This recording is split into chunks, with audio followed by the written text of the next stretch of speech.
Good afternoon, everyone. We'll just give people a couple more minutes to join and then we will get started.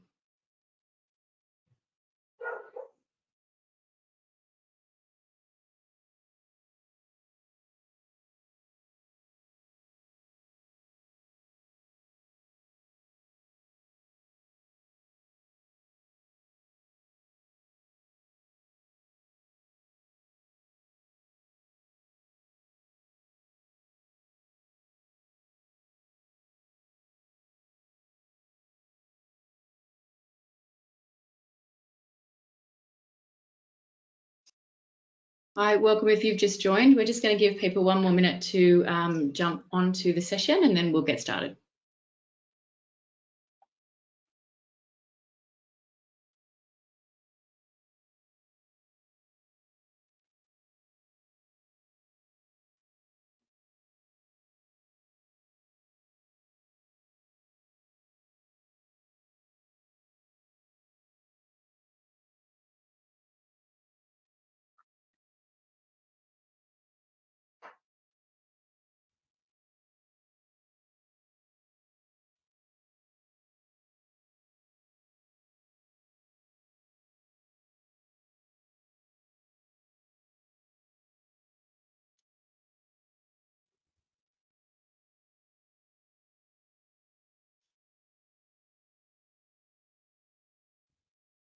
All right, we might dive in. Seems to be a few people still joining, but I think once we get through our intros, we should be ready. So welcome everyone. Thank you for joining what we're hoping will be a really insightful discussion about the anti-money laundering and counter-terrorism financing landscape in Australia.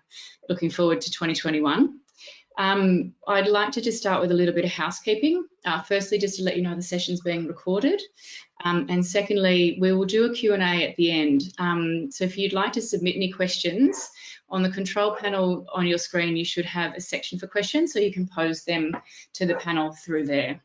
I apologise if any of you can hear the dog barking in the background. I might hand over to our panellists to do a quick intro of themselves while my dog starts to quieten down. Asharina, do you want to start with you? And then we'll go Peter, Jeremy, Ben. No problem. Hi, everyone. So I'm Adarina Nissen. I'm a director in the PwC financial crime team here based in Sydney. So my specialty is in financial crime analytics. So that's anything transaction monitoring related, reporting related, and I might hand over to Pete. Sure. Thank you, Adarina. Pete Forward. I am a partner in the financial services practice at PwC and look after financial crime for the firm. So a lot of AML, CTF, spend a lot of time with the big banks, but also do work in other parts of the broader financial services landscape and on occasion outside of the FS landscape. So I'm Jeremy Moeller. I'm a specialist risk advisory lawyer, so AML and sanctions. I work at Norton Fulbright and have a broad practice with a range of clients in that area. Hi everyone, I'm Ben Buckingham. I lead the product team at Identitii. We're a Sydney-based fintech company on a mission to help institutions reduce financial crime, and we work in the correspondent banking landscape to help information sharing, and we work in the Australian landscape helping to improve the way that organisations do their IFTI, TTR and SMR reporting. Great, thanks Ben. And my name is Claire Rhodes. I run marketing communications for Identitii and I will be your moderator for today. This session came about, I guess, as this particular group of people on the panel, we were talking about increasing focus on financial crime and its importance for business at the moment. We see financial crime increasing. Criminals are exploiting the gaps between regulatory fragmentation, rapidly changing technology architecture, and changing payment flows around the world. And I think on top of this, the fact that regulators are handing down large fines, and both the international and the domestic political and regulatory landscapes are changing quite quickly. So I think that kind of gave us the idea that there was enough to talk about for one of these sessions around this landscape today. So with that in mind, before we start, I wanted to ask the audience a quick poll, a quick question, and this is completely anonymous. You should see it come up on your screen now. But I wanted to ask how many people in the audience are undertaking a significant financial crime compliance transformation program at the moment? So you should see that up on your screen now. I'll give people a couple of minutes to do that.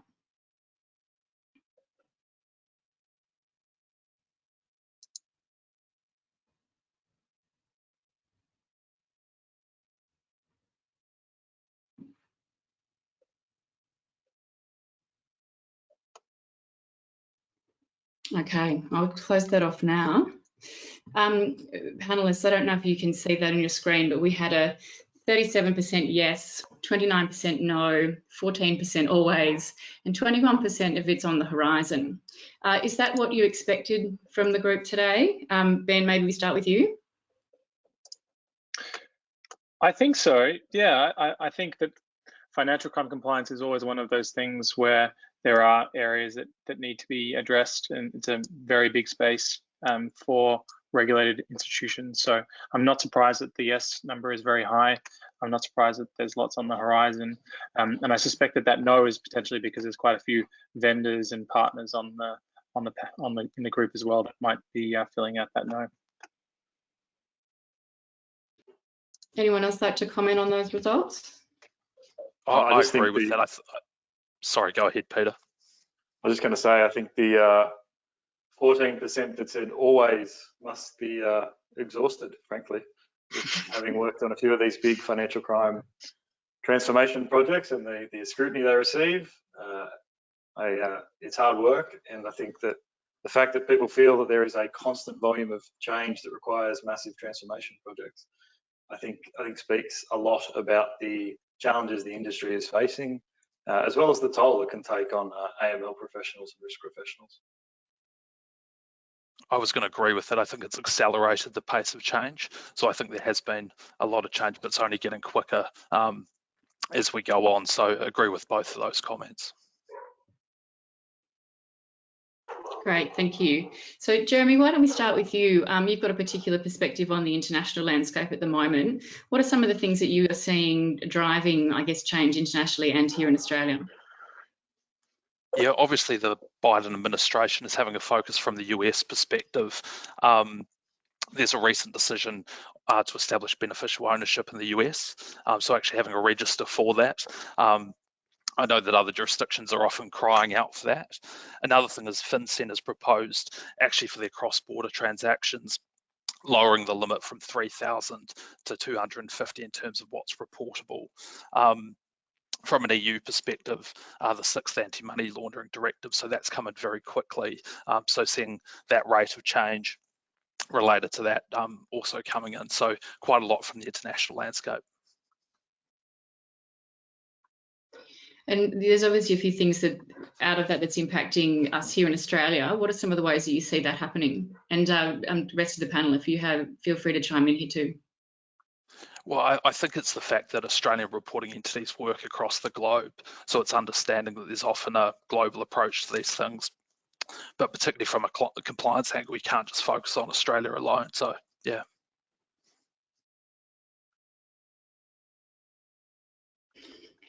Sorry, I think that's some of the...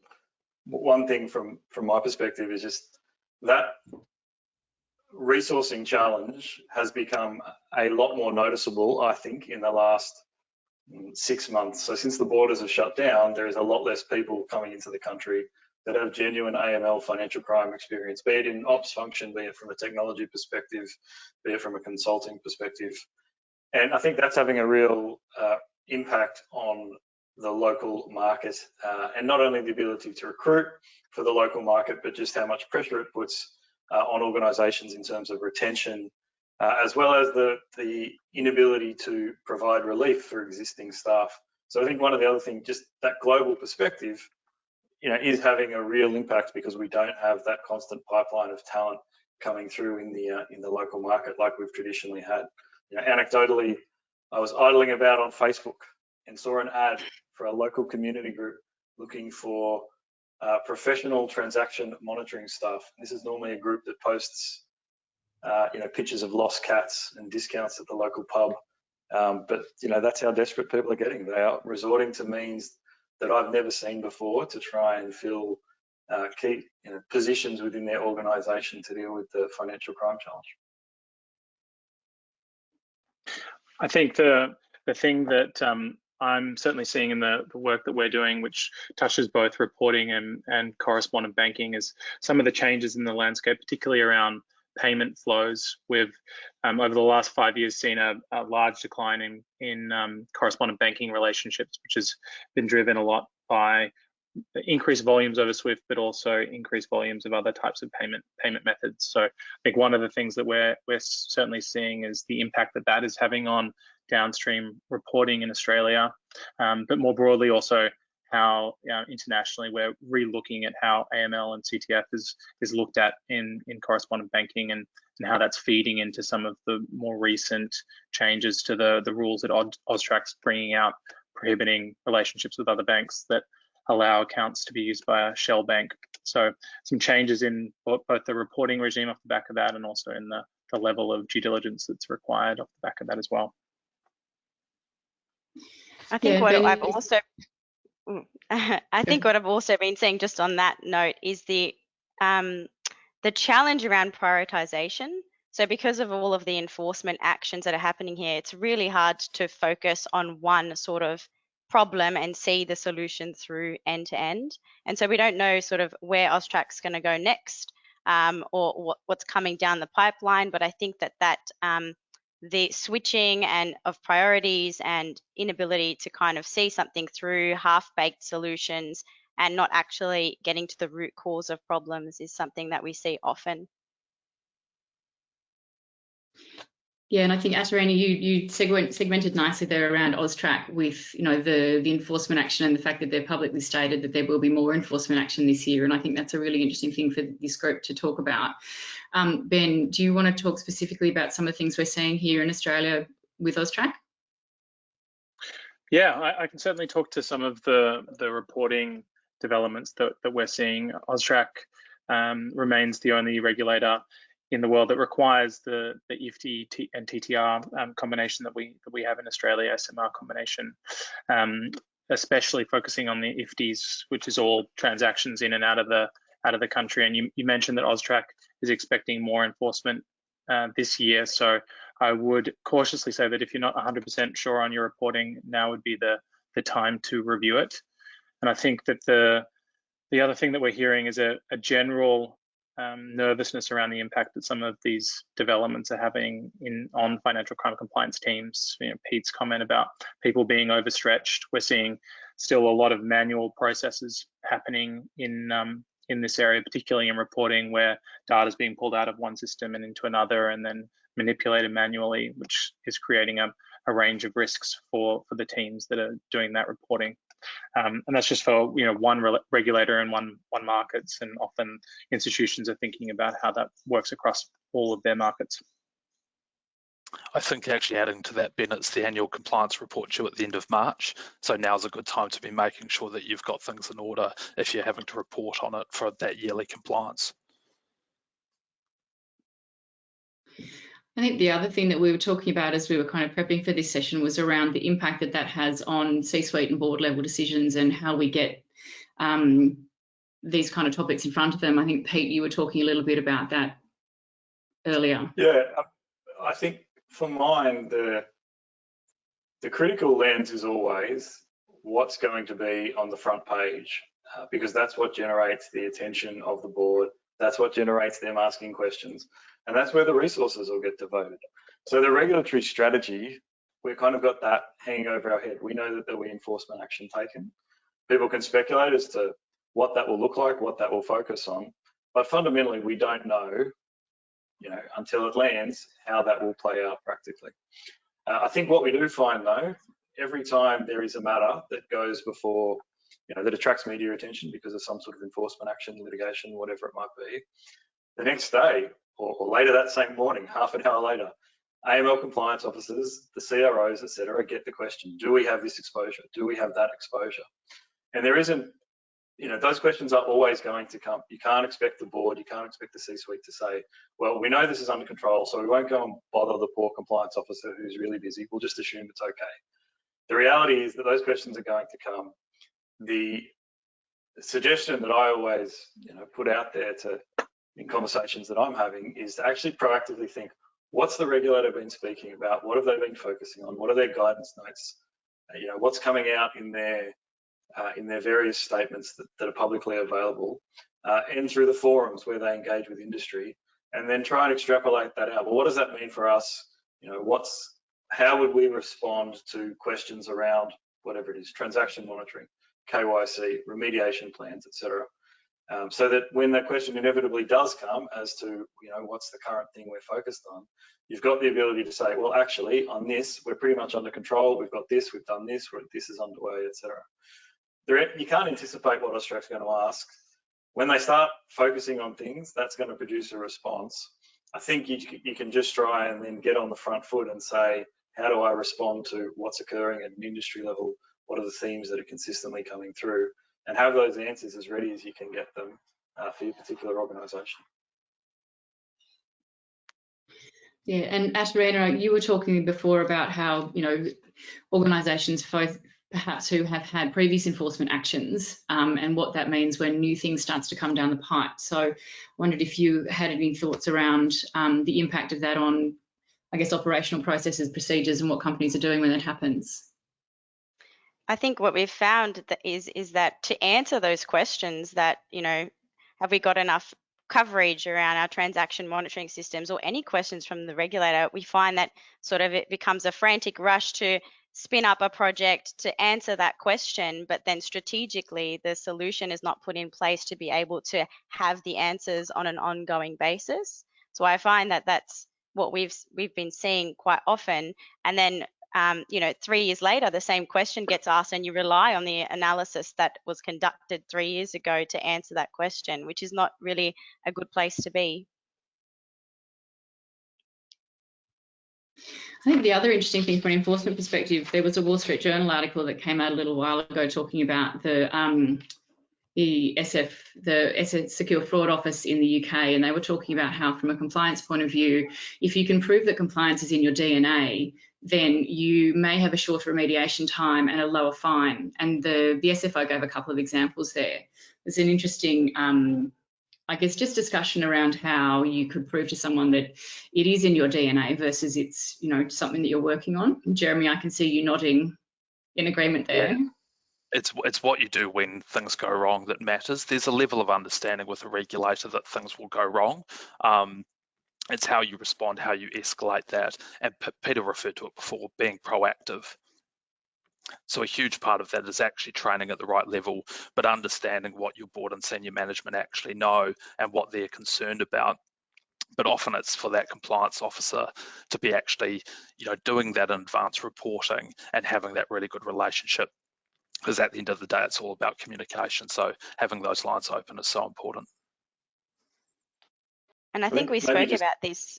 Oh, go ahead. There you go, Adriana. You go. I was going to say it was about the reaction to your reaction counts more than your actual sort of response, if that makes sense. And I know, Pete, you were touching on that during the prep sessions. Yeah, look, I think obviously people can go about it the wrong way, right? And that's happened before. You can go about it and make the situation considerably worse. The advice I always give when asked is, much like what Jeremy said, go in with a plan, show them, acknowledge how you're fixing the issue, acknowledge what you'll do, show them the investment dollars that you're prepared to put up to actually make sure that this issue is fixed. And then, how you'll provide monitoring assurance. So you've said you'll do X, you're committing to this, here's how we'll report on it, here's how we'll monitor it, and here's how we'll keep you informed of the progress so that you've got that level of comfort that we're treating it seriously, etc. And I appreciate the advice is, can be a little trite when I say that, but where we see people falling down all the time is that they've said they've fixed something, here's the plan, and then 12 months later they discover that they haven't executed on that plan successfully, or they've forgotten to then test the execution of that plan, and the issue comes up again. And then you've got to go cap in hand to the regulator, and say, this is the thing we thought we fixed, we haven't quite fixed it as much as we thought. And that really shatters the confidence, I think, from the regulator in how an organisation is both dealing with the risks that they're talking about there, but also from that broader cultural perspective. I think, to Claire, what you raised in regards to the Wall Street Journal article and the serious fraud office statements, a lot of this is around giving the regulator the confidence that you're treating the issue seriously and that you're making the investments, ensuring, in Australia in particular, ensuring that the board is aware of what's going on, ensuring that they've got adequate management of the risks, that they're across it, that they're engaged, that they're demonstrating that they're taking that process seriously.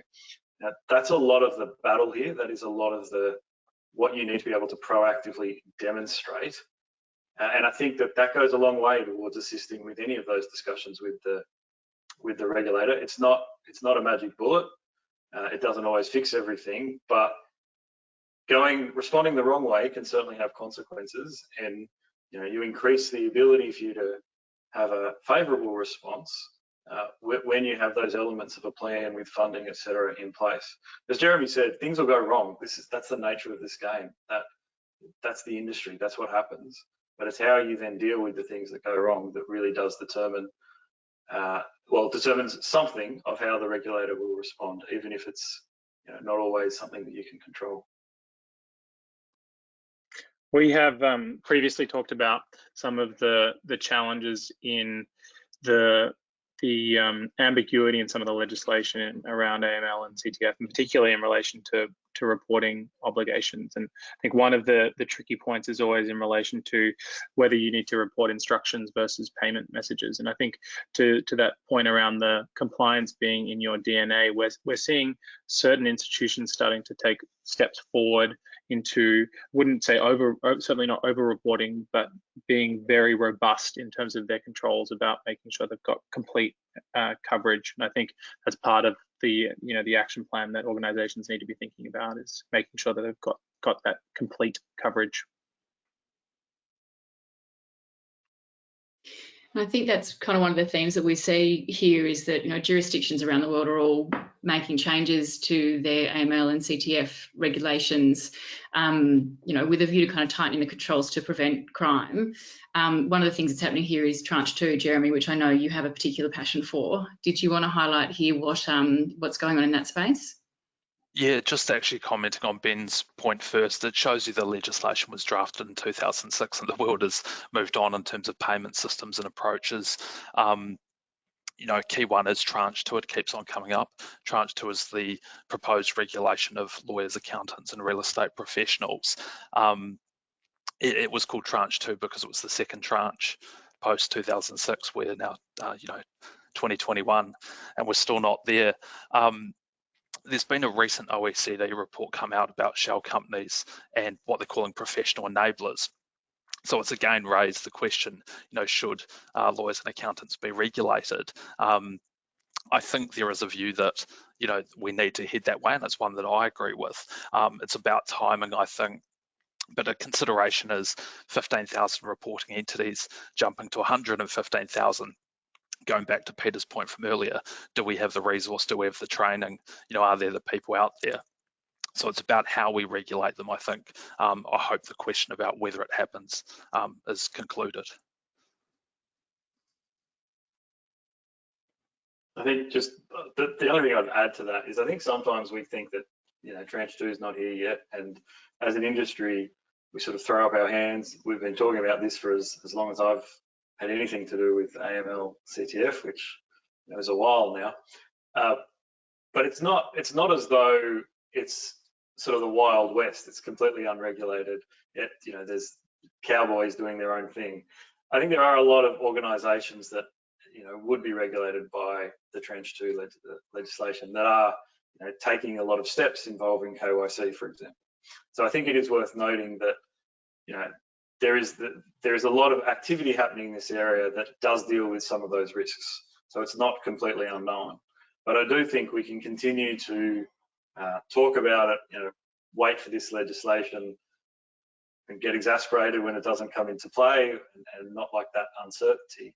But the reality is there is a real cost associated with it. It will place a compliance burden on a lot of organisations. There are a lot of organisations doing the things that would be required already. I think this really is a matter of working out within your organisation and who you're dealing with, what steps do we need to take to get comfort, regardless of when the legislation is passing? Because you can sit there waiting forever, or you can try and proactively manage the risks as you see fit. And I think a lot of this is, well, I'm not going to wait. This is what we're going to do so that we're comfortable that we're doing the right thing, that we're adequately managing the risks, and then take those kind of steps. I think if you're waiting, we could be waiting for a long time. I no longer put timetables on when tranche 2 might pass. I think just if you want to make changes, manage those risks accordingly. I agree. Look, reporting entities, I think, are heavily reliant on actually those groups, assisting them. I can see how lawyers and accountants, that trading of customer due diligence information and the ability to rely on that. But you're absolutely right, Peter. It's already happening. Large global law firms, accounting firms do it because they're regulated in other jurisdictions. And it goes back to my point from earlier. They're taking a global approach because it's easier. They can move work globally. The fact that Australia hasn't made it regulated, that's a smaller point. But I do think it's coming, so hopefully sometime soon. And part of this, I think, is also the different ways that you can come at this. There's obviously a transaction monitoring view of this. There's a post-reporting piece. There's a, are you reporting the right things? And Ashtarina, I know you have a specific focus on transaction monitoring, and the fact, we were talking before about the need to have adequate coverage in that space. Yeah, and coverage is kind of a airy-fairy term at times. It's what does coverage actually mean? So for me, it's risk coverage and data coverage. So in terms of risks, are our transaction monitoring scenarios monitoring for the risks of our organization? And often there's no clear link to the risk assessment process. You'll find that some scenarios sort of get switched on and have been on for years on end and never alerted. So, has anyone actually gone and done sort of a cross-check between, well, what are the risks now that we face and the TM scenarios we have in place? And then I guess from a data perspective, is all the data actually flowing through to our transaction monitoring systems? And that simple question around completeness, not even talking about other data quality attributes, are all the transactions there, is a very hard question to answer. That when you look under the hood of a lot of banks and sort of the spaghetti systems in there, it's very hard to sort of answer that question with, a definitive answer. How many products do we monitor and how? If you ask yourself that question, how many products do I monitor and how do I monitor for them? How quickly can you tell the answer? So I think the importance of investing in an ongoing framework and using technology to be able to, provide a view of coverage, whether that's risk or from a data perspective, that's super critical at the moment. We don't do transaction monitoring, but because we do the reporting leg after the monitoring occurs, I think one of the interesting things that we're seeing is the interplay between reporting and transaction monitoring. So, for example, if you do an SMR, being able to have structured information, indexed information that you can then feed back into your framework for transaction monitoring. I think that's something that we will see a lot of over the next couple of years as we start to see transaction monitoring continue to evolve. And there's a piece there about the documented process, isn't there too? When you report an SMR, what are you doing downstream to prevent it in the future? Yeah, I think the idea of what is our customer exit policy is super important. If you have a customer that's constantly hitting on a scenario and you're constantly SMRing that customer, have you exited the customer? Is that in line with our risk appetite as an organization? Or is it potentially that the scenario is just not working properly and it's just a false positive? So the idea around de-risking cohorts of customers because they're not in line with our risk appetite, I think, is something worth considering and talking about. But sort of from the intelligence perspective and from an intelligence lens, that might mean those customers could go to a third tier or a smaller organization where the monitoring systems aren't as sophisticated. So does that sort of benefit the industry? Yeah, I think the other question, just on the de-risking, I think de-risking is something that we've been talking about for a while. And again, there's not an easy answer around it. Where I do think a lot of that just plays out is this question of, you know, a customer you keep SMRing on a customer. The way I always frame it isn't so much from just a compliance lens, but when that's on the front of the paper, when that plays out on the news of an evening, and the headline says Bank X repeatedly reported this customer for suspicions of money laundering, but did nothing about it.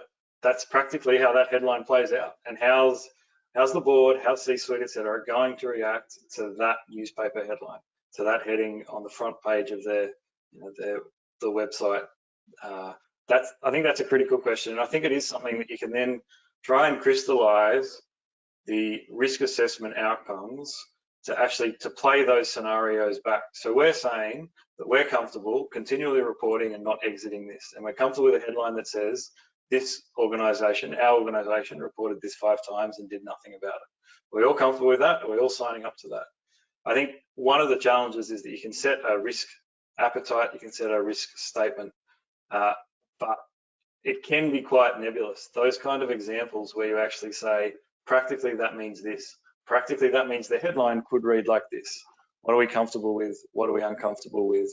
And then use those real life examples to try and reframe and reshape some of the risk acceptance and the risk tolerance that you as an organization are going to take.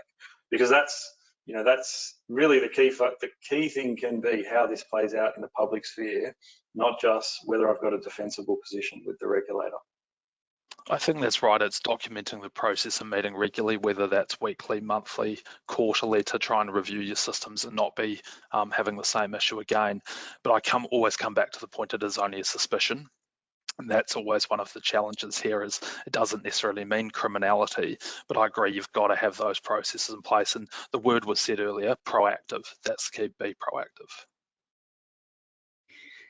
it's also part of the regulations of how you handle that particular scenario without tipping the customer off as well.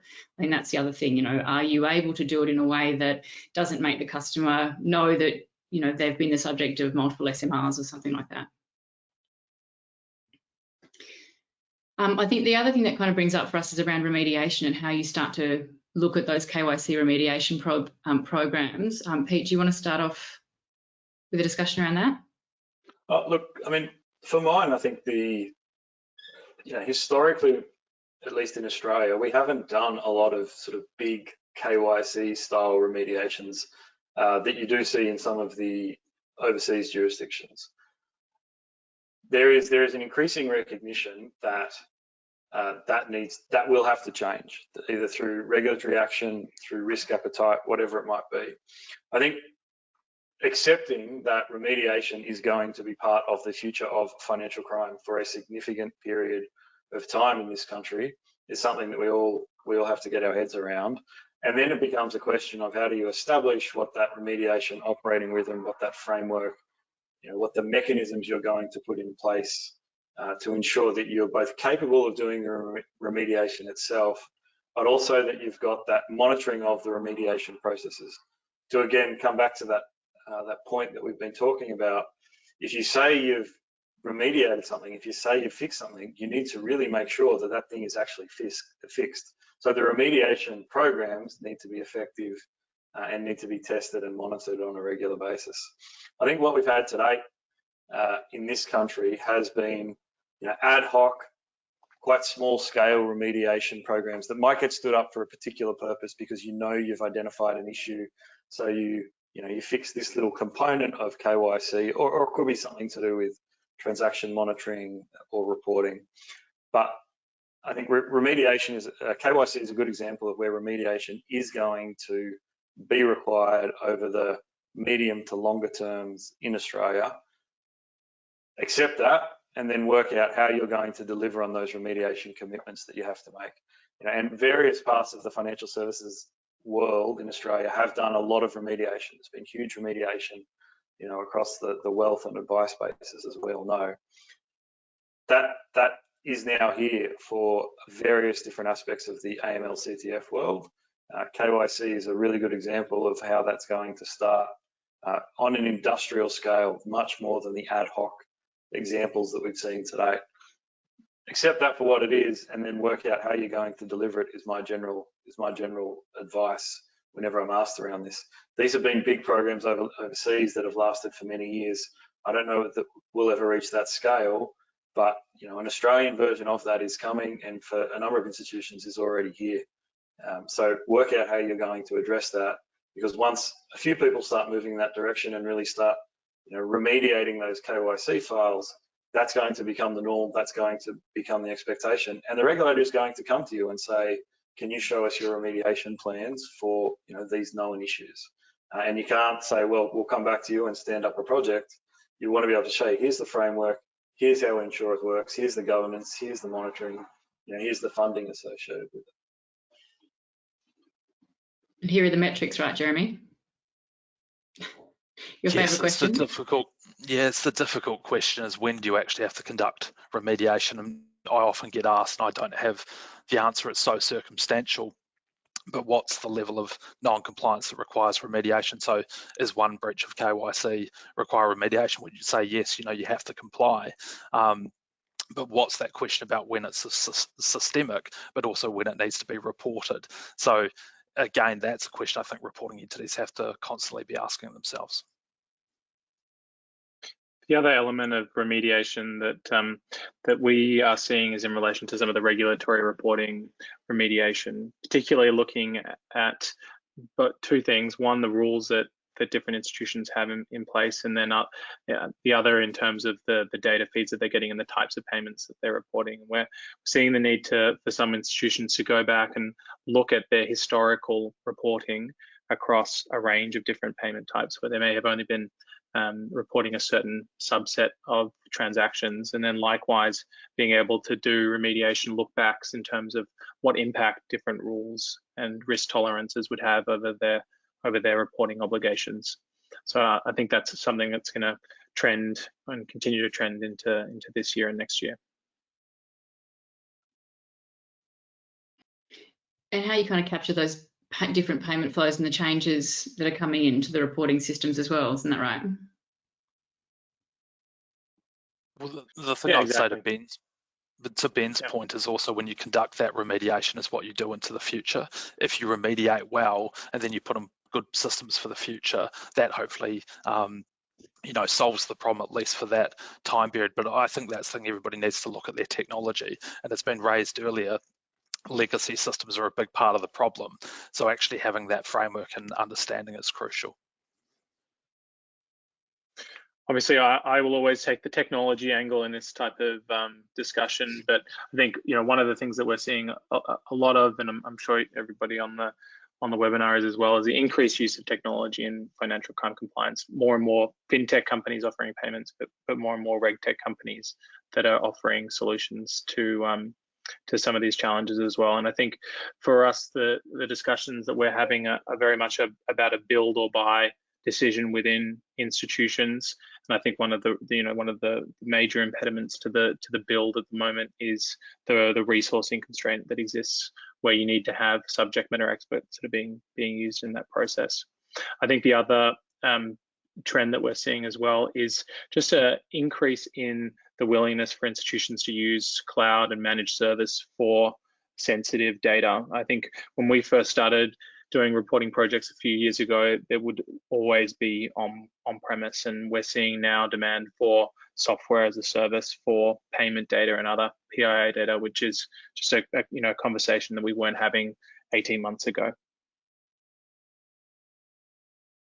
Just on the technology point, because the technology landscape has changed in the last 5 years considerably, I think. The common question I get asked, not so much from AML compliance officers or from the CRO types, but often from people within business units. So the people with responsibility for the frontline staff, for example. It often comes down to, just tell me which system I need to install. I just need to know what system will solve this problem. And there is this, what's the magic bullet that you're going to tell me that's going to take care of all my KYC problems, and then I can just plug it in and it'll work.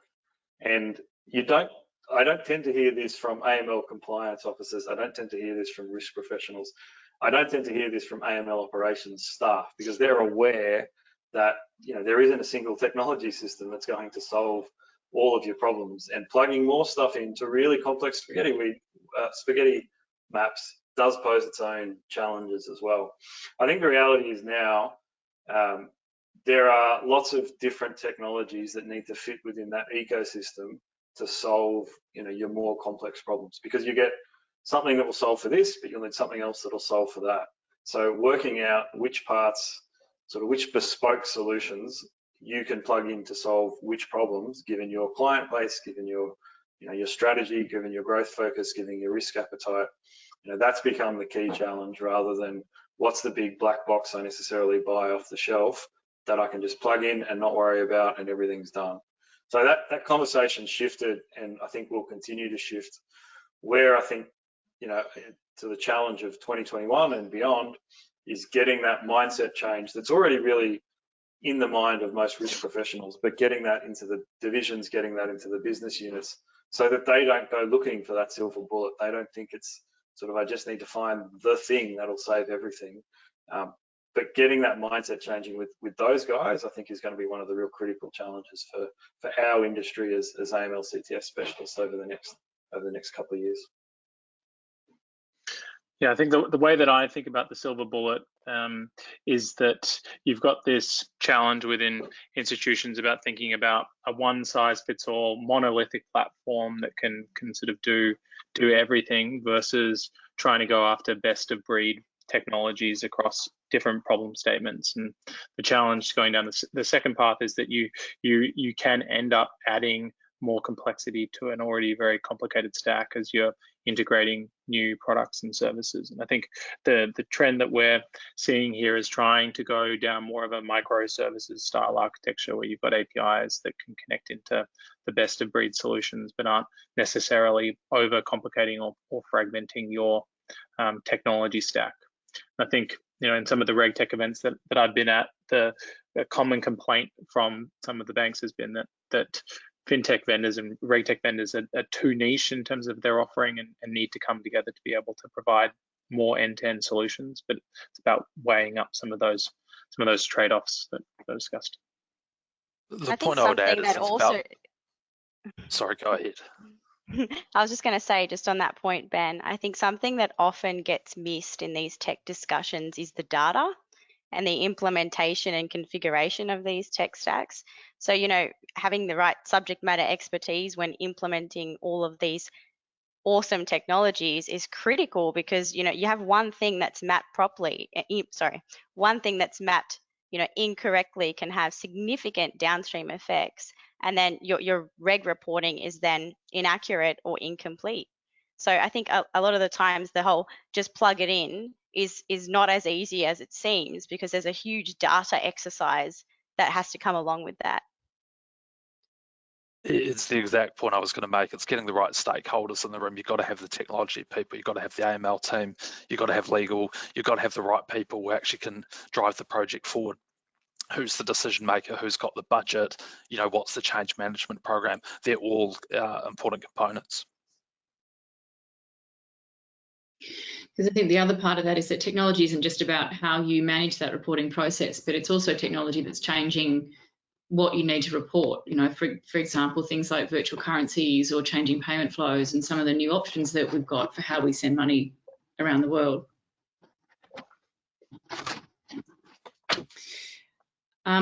So we were talking a little bit about the key driver for technology as a way to automate some of those manual processes, and it not being that silver bullet.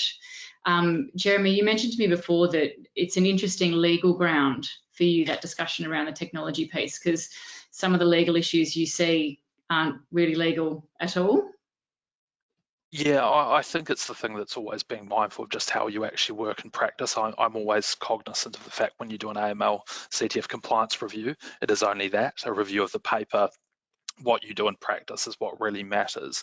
So I think it's being really careful that your processes actually meet what you say you're doing. So just be mindful of that when getting reviewed, but also just making sure that you're kicking the tires regularly to make sure that you're actually looking at every aspect of how you're reporting and across that life cycle. And that kind of discussion around exactly what's happening and how to do it could be a whole other series of sessions, I think, from here too.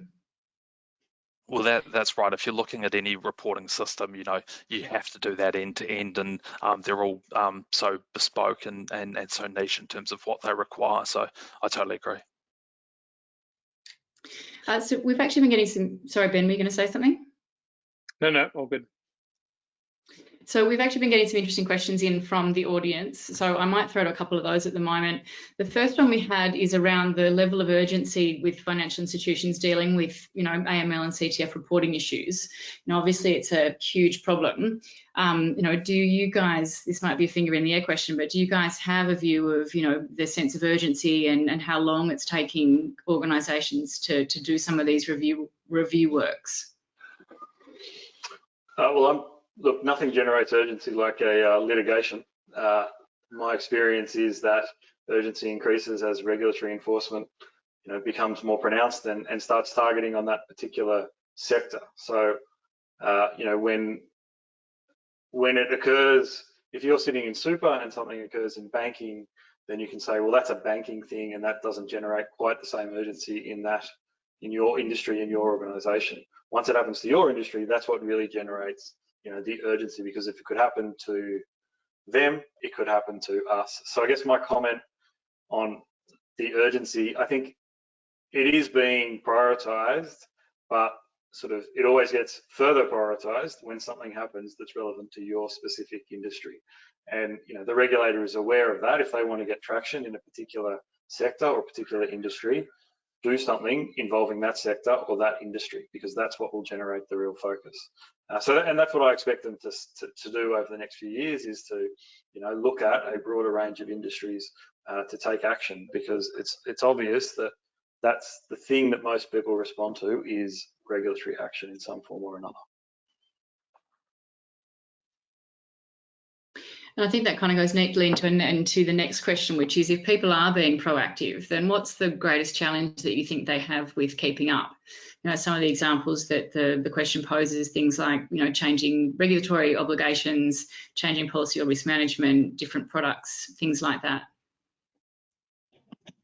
I can take one view from the reporting perspective, which goes back to that point that I was making about in IFTI's instruction versus payment. I think there has historically been quite a focus on the payment itself. The more proactive organizations that we're seeing are thinking through any form of instruction that could possibly be instructing a payment needs to be reported, and getting more completeness in that end-to-end flow. So I think it's about thinking through the legislation, how it applies to you, and potentially getting advice on how to broaden that applicability for your industry. Just to build on that, Ben, guidance, I think that's a real challenge at the moment, as there is legislation, but it can be challenging to try and work that out, how it works for your business and how you report. So that being a particular issue, but also how you get input from the regulator. You've got to have a relationship with the regulator. It's always challenging if the first thing you do is go to them and say, we've got a problem. So actually being even proactive with how you get that insight and discuss things with them. So that's something that I would encourage more and more, is just actually how you build that in and also get feedback on what your systems and how they're working. So, yeah.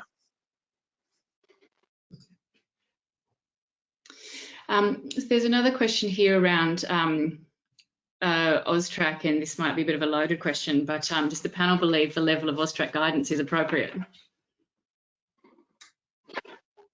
I think people would always like more guidance. So I think you could ask that at any point, and most industry professionals would say they would like more guidance. I think the reality is the regulator, they're providing a lot more than they used to. I think they have increased that sort of level of industry engagement.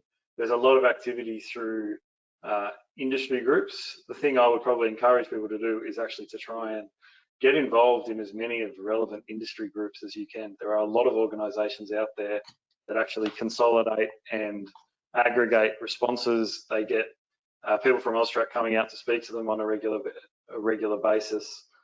I would be encouraging people to take advantage of those opportunities to engage with the regulator through multiple different mechanisms.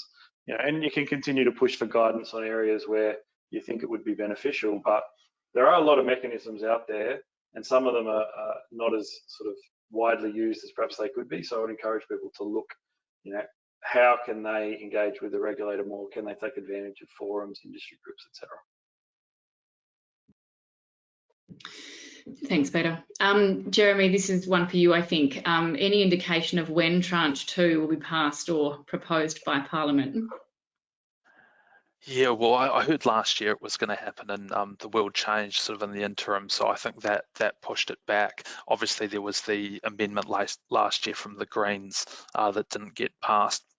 I think the real critical element of it is what is regulated. You can't regulate whole sectors. Lawyers just can't be regulated. That's not a designated service. So it's actually what lawyers or accountants or real estate professionals do, and that's what takes the time to sort of consider. I think the other piece is, how do you do an assisted compliance period? So who do you regulate first, and how to try and ease that burden?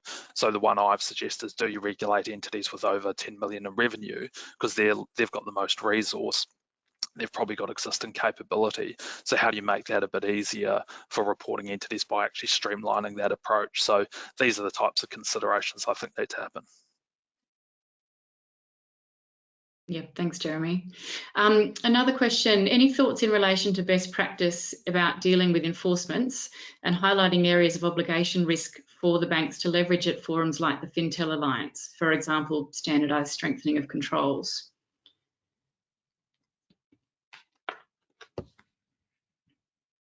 I think, for mine, there's a couple of things there. As we were talking about with enforcement actions, I think, go in with a plan, right? Go in, show how you're going to fix the issue, show how you'll address the issue, and then your commitment to investing around that, monitoring that, providing reporting on that, and governance over that. The board oversight's a really critical one. AUSTRAC wants to see the board discharging their AML CTF obligations. So I think making sure that that reporting does go through to the right people as part of your regulatory reporting is a pretty critical step. I think in terms of the specifics at industry forums, the challenges that I see across a particular subsector, banking, super, wealth, whatever it might be, they're pretty common. It's very rarely that people have a truly unique problem that nobody else has. Now, there are nuances, and it's down to individual systems, etc. But I would work out what those common themes that people see within that industry, within that sector, and then go to those industry groupings, go to the example that was given there, Fintel Alliance, whatever it might be, and actually put that on the table for the discussions with AUSTRAC. The regulator is pretty engaged with a lot of those groups. You may not get the guidance that you're explicitly after, but having a common understanding of what are the 5, 6, 7 key things that are being faced in particular areas, KYC, TM, etc. They tend to be pretty consistent across different organisations, and I think those forums are a powerful mechanism for ensuring that there is an awareness of at the regulator level that this is a problem, but also for what other people are doing to try and solve for that problem, because that's the other critical thing. You don't want to be, the lowest hanging fruit with a particular problem. If everyone's facing the same challenges, most AML compliance officers are generally willing to share information on how they're solving things in those kind of forums. So, Peter, do you think there's enough information sharing? I think it depends from group to group, but there is a lot of information sharing. People do get obviously reticent about certain things, and there's you need to be careful around what you can and can't share. But as a whole, I think as an industry, there is a fair bit of sharing. There is a recognition that if you can solve for one, you can probably solve for most, and that there is a common set of challenges. There's always opportunities for more sharing, but generally, I think as an industry, we actually do it pretty well, to be honest.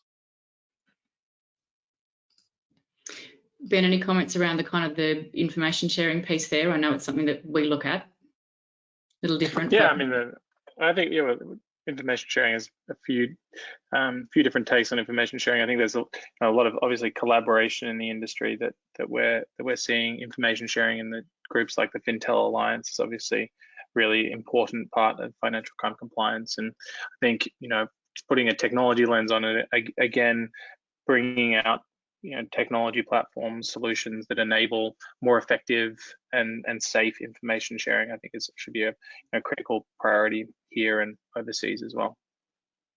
I think there's an ability to share best practice. I think we always come back to the challenge of tipping off, don't we? And it's something that I'm looking at, particularly in open banking. So this is something where you could have more information sharing, but again, we've just got to get those legal and regulatory settings right. So, probably an area that requires further revision. Jeremy, another question that's come in that might be a good one for you is around the level of reliance third-party CIP is part of phase 1.5. I know you had some comments around what was happening there, but what do you see as the level of reliance there? Yeah, I think it's a good change. I think it's likely to increase how often reliance is used, but I always come back to the thing, while you can rely on another entity CDD, you've got to be careful that you still do all of the things that you need to do, and you can't get to a point where you rely to the extent that you've given away what the obligations actually are. So I think there has to be a very careful approach to reliance, but obviously technology is a good example of that. There are some really good providers out there that can assist, but legally you still remain liable ultimately. And I think it comes back to a point that Peter mentioned before, is around accountability regimes. The board is still responsible, senior management is still responsible. So it's very important that your compliance officer really knows, what's going on and actually making sure that they're testing that fairly regularly. So reliance is good with the phase 1.5 change. Just don't go too far with it. I think that's the main thing. And so we've probably got time for one final question, and we can make it a bit of a fun one. Are we going to see another $1.3 billion or more fine this year or in the future?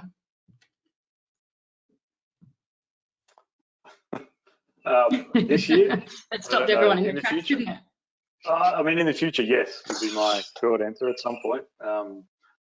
I couldn't say as to whether it will land in 2021, but I think the pattern tends to be increasing fines, right? You need to make sure there is appropriate shock value associated with enforcement action, and those kind of numbers certainly generate that shock value. So at some point, I would say yes, but I won't hazard a guess as to what year you should put next to that, Claire. Good answer. We would certainly like to help organisations avoid one. It all comes back to that compliance in the DNA piece, doesn't it? Yeah, I was just going to mention the key word again: be proactive. That's the key there.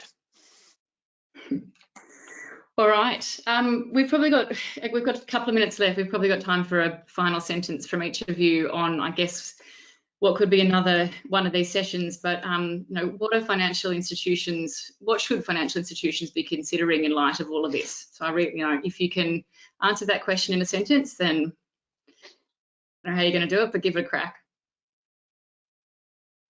Peter, do you want to start with you? Look, I'd go back to what I said at the beginning around talent, right? This is all about having good people a lot of the time. So get good people, empower them, give them some authority, and let them understand both the risks and then how you're managing it. I really do think that there's a lot around process, there's a lot around technology, but the importance of good people cannot be overstated. Ben?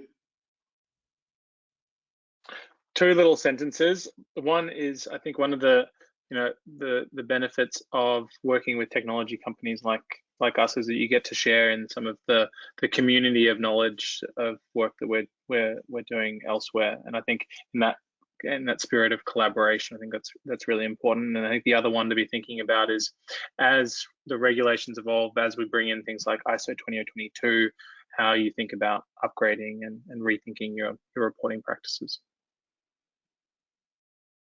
Great, thanks, Ben. Atarina? I would say there's a lot of urgency to act now, but don't underestimate the time needed to invest in understanding your current state. So, you know, you can't get to where you want to go without understanding where you currently are. And I think a lot of the time the discovery work to understand current state is often not done properly or not done enough, and sort of, you know, to get the silver bullet tech or hurry up with that next, you know, implementation. I think, you know, invest the time now to understand your current state better. Thanks, Asharina. And Jeremy, how about you? Yeah, building on that point, annual compliance report for AUSTRAC due at the end of the month. It shouldn't be the end of the process, it's really just the start. So this should always be ongoing, and the more that you can do to be reviewing regularly and staying compliant, yeah, that should be the focus. That's great. Thanks, everyone. Thank you to the 4 of you for taking time out of your days today to do this session with us. I think it was, I hope everyone on the call found it informative. If there's any questions afterwards that we didn't get to,